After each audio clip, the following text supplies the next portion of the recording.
أعوذ بالله من الشيطان الرجيم.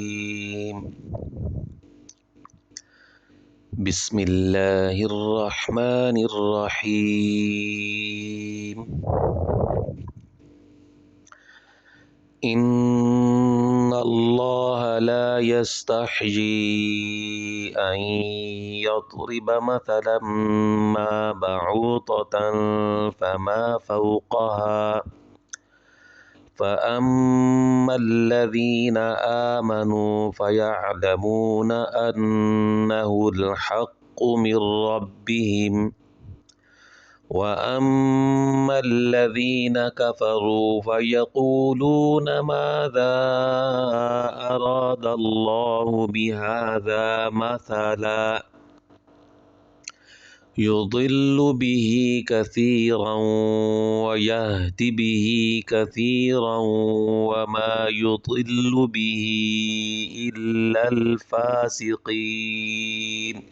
صدق الله العظيم. اعوذ باللہ من الشیطان الرجیم بسم اللہ الرحمن الرحیم رب اشرح لی صدری ویسر لی امری واحلل عقدۃ من لسانی یفقہوا قولی۔ تمام سننے والوں کو السلام علیکم۔ اللہ پاک کے کرم اور فضل سے اس کی دی ہوئی توفیق سے سورۃ بقرہ کی آیات کے نور کو سمیٹتے ہوئے اپنے سینوں کو اسی سے منور کرتے ہوئے اسی سلسلے کو آگے بڑھاتے ہیں کہ ان اللہ لا یستحزی، ان اللہ بے شک اللہ تعالیٰ، لا نہیں، یستحزی حیا فرماتا، ان یضربا کہ اس سے کہ ذکر کرے، مثلا کوئی مثال دے، بعودتاً مچھر کی ہو، فما فوقہا یا اس سے بھی حقیر چیز کی، فاما الذین اور جو ایمان لائے، فاما الذین اور جو آمنوا ایمان لائے، فیعلمون وہ خوب جانتے ہیں، انہ الحق کہ یہ حق ہے، من ربہم اپنے رب کی طرف سے، وَأَمَّا الَّذِينَ اور اتری ان پر، کافروا جنہوں نے کفر کیا، فَيَقُولُونَ سو وہ کہتے ہیں، ماذا أَرَادَ اللَّهُ اللہ تعالیٰ کا کیا قصد ہے، کیا ارادہ ہے، بِهَذَا مثلا اس طرح کی مثال دینے سے یا ذکر کرنے سے، يُضِلُّ بِهِ گمراہ کرتا ہے اسی سے اللہ تعالیٰ کثیرا بتیروں کو، بہت زیادہ لوگوں کو، وَيَهْدِي بِهِ كَثِيرًا اور ہدایت دیتا ہے بِهِ كَثِيرًا اس سے بتیروں کو، بہت زیادہ کو، وَمَا يُضِلُّ اور نہیں گمراہ کرتا بِهِ اس سے إِلَّا الْفَاسِقِينَ مگر نافرمانوں کو۔ کہ یہ اللہ تعالیٰ نے جو مچھر کی مثال دی ہے اسی کے بارے میں کہ ان کا جو کفار ہیں ان پہ تو یہ بڑی بھاری پڑی نا، کہ انہوں نے کہا کہ اس سے کیا ارادہ ہے، یہ تو قرآن پاک کے شایان شان نہیں ہے، یہ نہیں ہے، وہ نہیں ہے، باتیں بنائی انہوں نے۔ ابن عباس رضی اللہ تعالیٰ عنہ اور ابن مسعود رضی اللہ تعالیٰ عنہ اور چند صحابہ کرام رضوان اللہ سے بھی یہی روایت ہے کہ جب یہ دو آیات جو تھیں یہ منافقوں کے پاس بیان ہوئیں تو آگ کی اور پانی کی، تو وہ کہنے لگے ایسی چھوٹی چھوٹی مثالیں اللہ تعالیٰ ہرگز بیان نہیں کرتا، تو اس پر یہ آیات نازل ہوئی تھی۔ اور حضرت قتادہ رضی اللہ تعالیٰ عنہ فرماتے ہیں کہ جب قرآن کریم میں مکڑی اور مکھی کی مثال بیان ہوئی تو مشرک کہنے لگے کہ بھلا ایسی حقیر چیزوں سے قرآن پاک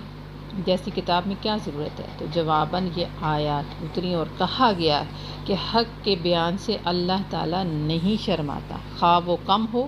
یا زیادہ ہو، لیکن اس سے کچھ ایسا معلوم ہوتا ہے کہ گویا یہ آیت مکہ میں نازل ہوئی تھی۔ بالکل دوسری ایک تفسیر میں بھی یہی حکم ہے، روایت آئی ہے کہ یہ مکہ شریف میں ہی نازل ہوئی تھی، اور چونکہ وہاں پر کفار کا ذکر ہے تو کفار منافقین جو تھے وہ تو مدینہ شریف میں آئے تھے نا، اور وہاں پر انہوں نے اس چیز اپنے اس کو بڑھایا۔ تو علامہ قرطبی رحمۃ اللہ علیہ فرماتے ہیں کہ مقصد یہ ہوا کہ کسی حقیقت کو واضح کرنے کے لیے کہ اگر مکھی، مکڑی یا مچھر اس سے بھی حقیر ترین چیز سے مثال دینا ضروری ہو تو اللہ تعالیٰ اس کے اعتراض کو یا اس کے ڈر سے ایسی مثال کو ترک نہیں فرماتا۔ اور سلیم الطبع لوگ تو مثال کے مفید ہونے کی وجہ سے تسلیم کرتے ہیں۔ یہ کون لوگ ہیں؟ کہ جو ایمان لائے اور وہ سمجھتے ہیں اس بات کی۔ یہ آیت مبارکہ کا ترجمہ بھی ابھی یہی ہے نا، سلیم الطبع لوگ تو اس مثال کو مفید جانتے ہیں کہ وہ کون لوگ ہیں کہ جو یہ جانتے ہیں کہ یہ میرے رب کا کلام ہے اور یہ مفید ہے ہمارے لیے، لیکن جن کی فطرت ہی مسخ ہو چکی ہے اور ان کی عادت ہی میں اعتراض کرنا ہے، تو وہ اس چیز کو قبول نہیں کرتے۔ وہ اس میں سے اور زیادہ باتیں نکالتے ہیں اور زیادہ باتیں کرتے ہیں، اور وہ اس میں بہت سارے فاسق لوگ ہیں، کافر لوگ ہیں۔ شرع میں فاسق اس نافرمان کو کہتے ہیں جو کبیرہ کا مرتکب ہو۔ فسق کی 3 درجے ہیں۔ ایک تغابی، وہ یہ کہ آدمی اتفاقیہ کسی کبیرہ کا مرتکب ہوا، اس کو برا ہی جانتا رہا۔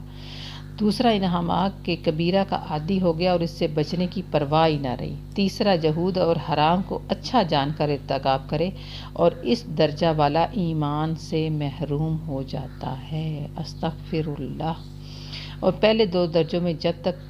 اکبر کبائر کا ارتکاب نہ کرے اس پر مومن کا اطلاق ہوتا ہے۔ یہاں فاسقین سے وہی نافرمان مراد ہیں کہ جو ایمان سے خارج ہو گئے ہیں، اور قرآن کریم میں کفار پر بھی فاسق کا ہی اطلاق ہوتا ہے۔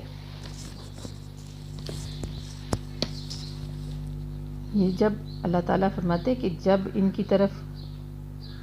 یعنی مچھر جب تک بھوکا رہتا ہے نا تو زندہ رہتا ہے، جب موٹا تازہ ہو جاتا ہے تو وہ مر جاتا ہے۔ اسی طرح یہ لوگ ہیں کہ جب دنیاوی نعمتیں دل کھول کر حاصل کر لیتے ہیں